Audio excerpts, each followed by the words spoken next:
আমি তোমাদের সঙ্গে আমার যে রান্নাটা ভাগ করে নিতে চলে এসেছি সেটা হচ্ছে চাইনিজ প্রনস রাইস। দেখে নাও রেসিপিটা। চাইনিজ প্রনস রাইস বানানোর জন্য প্রথমে চিংড়ি মাছটাকে আমি সাদা তেলে হালকা ভেজে তুলে নিয়েছি। এবারে মাছ ভাজার তেলেই দিয়ে দিচ্ছি পেঁয়াজ কুচি। পেঁয়াজটা একটু ভাজা হয়ে গেলে দিয়েছি অল্প জল, দিয়েছি গ্রেট করা টমেটো আর পেঁয়াজ। এখন দিয়ে দিলাম আদা রসুনের পেস্ট, অল্প কয়েকটা লঙ্কা কুচি। এবার একটু কষিয়ে নেব।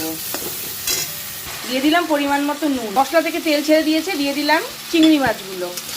একটু নাড়াচাড়া করে নিলাম।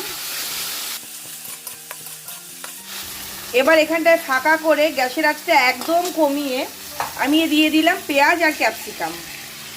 একটুক্ষণ ঢাকা দিয়ে রাখবো। কয়েক টুকরো টমেটোও দিয়েছিলাম, সব ভালোভাবে ভাজা হয়ে গেছে। এবার আমি ভাতটা দিয়ে দিচ্ছি।